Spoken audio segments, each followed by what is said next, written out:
चावल की डिमांड ना केवल भारत में बल्कि पूरी दुनिया में काफी बड़े लेवल पर रहती है।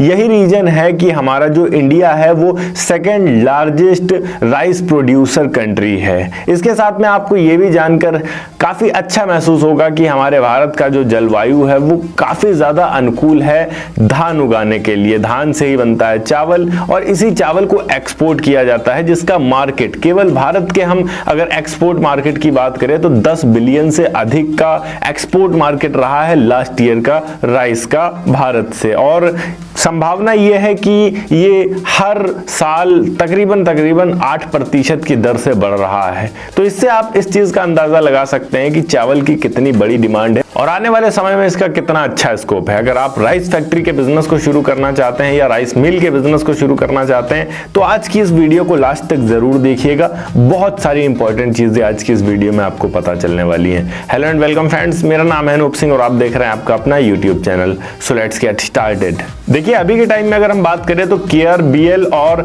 एलटी फूड्स जो दो ऐसी कंपनियां हैं जो इंटरनेशनल लेवल पर भारत से राइस के बिजनेस में हैं, पर बहुत सारे ऐसे छोटे छोटी कंपनियां, छोटे छोटे मिल्स, छोटी छोटी फैक्ट्रियां हैं जो छोटे लेवल पर चल रही हैं। इनको बड़े लेवल पर पहुंचाया जा सकता है या फिर आप एक नया फैक्ट्री या फिर मिल शुरू करके काफी अच्छा पैसा कमा सकते हैं। तो सबसे पहले तो यहाँ पर आपको बिजनेस शुरू करने से पहले एक प्रॉपर प्लान बनाना होगा, जिसमें यह देखना होगा कि आप किस मार्केट को टारगेट करेंगे। क्या आपके जो टारगेट होंगे वो रिटेल मार्केट होगा या फिर जो होलसेलर्स होंगे उनको टारगेट करेंगे या फिर आप एक्सपोर्ट करने के लिए बिजनेस में उतर रहे हैं। उसी हिसाब से आपके बिजनेस का स्केल भी निर्धारित होगा कि आप कितने बड़े लेवल पे शुरू कर रहे हैं। छोटी मशीनों के साथ किसी गांव या कस्बे में शुरू कर रहे हैं या बड़ी मशीनों के साथ किसी बड़े शहर में शुरू कर रहे हैं, कितने स्पेस में शुरू कर रहे हैं, ये सारी चीजें काफी ज्यादा मायने रखती हैं।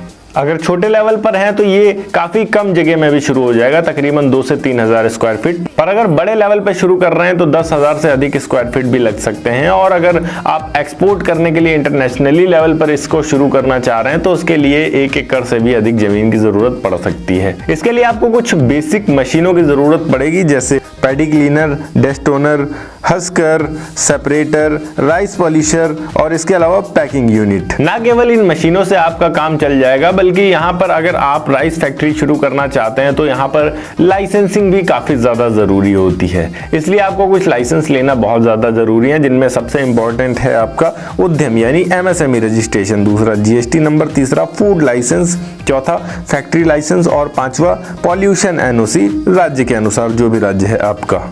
अनुमानित लागत की बात करें कि इसमें कितना इन्वेस्टमेंट लग सकता है, तो अगर आप राइस मिल के बिजनेस में उतर रहे हैं तो ये ध्यान रखिए कि किस लेवल पे आप शुरू कर रहे हैं। छोटे लेवल पे शुरू करते हैं तो ये मान के रखिए कि आपका 10 से 15 लाख इन्वेस्ट होगा। अगर आप मीडियम लेवल पे जाते हैं तो आप 25 से 35 लाख रुपए का बजट रख सकते हैं और अगर आप बड़े लेवल पे जाते हैं तो मिनिमम आप 60 लाख से 1 करोड़ तक का बजट रखिए, तभी आप इस बिजनेस में चल पाएंगे और सफल हो पाएंगे। अब बात करते हैं मेन पॉइंट पे कि इस बिजनेस को शुरू करते हैं तो राइस मिल में कितने का प्रॉफिट रहता है। यहाँ पर डिपेंड करता है कि आप कितने टन प्रोसेस कर पाते हैं। यहाँ पर 1 टन प्रोसेस करने पर आपको तकरीबन 1000 तक का प्रॉफिट रहता है ओवरऑल, सारा लेबर, इलेक्ट्रिसिटी और जो मार्केटिंग कॉस्ट होती है उन सभी चीजों को निकाल कर।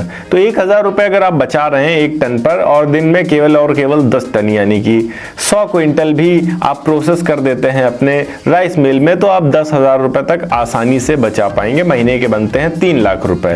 ये अगर मशीनें बड़ी हैं तो और ज्यादा कर पाएंगे। डिपेंड करता है कि आपके पास काम कितना है, कितनी अच्छी मार्केटिंग आपने कर रखी है अपने बिजनेस के लिए, कई सारे फैक्टर्स के ऊपर डिपेंड करता है ये। अब दिन में अगर आप 50 टन तक जा पाते हैं तो आप 50,000 भी कमा सकते हैं। ये फिक्स नहीं है कि आप इतना ही कमाएंगे, ये कम भी हो सकता है, ज्यादा भी हो सकता है। मैं गारंटी बिल्कुल भी नहीं दे रहा हूं, पर इतना जरूर कहूंगा कि हमारा भारत एक कृषि प्रधान देश है और यहाँ पर चावल की मांग सबसे ज्यादा है। हमारे पास अपॉर्चुनिटी है तो क्यों ना हम इस अपॉर्चुनिटी का फायदा उठाएं और काफी अच्छा पैसा कमाएं। ओके गाइस, ये थी एक छोटी सी वीडियो कि किस तरीके से आप राइस मिल के बिजनेस को शुरू कर सकते हैं। अगर वीडियो अच्छी लगी हो तो वीडियो को लाइक करके चैनल को सब्सक्राइब जरूर कर दीजिएगा। मैं मिलता हूं आपको नेक्स्ट वीडियो में एक नए टॉपिक के साथ। तब तक के लिए जय हिंद, वंदे मातरम।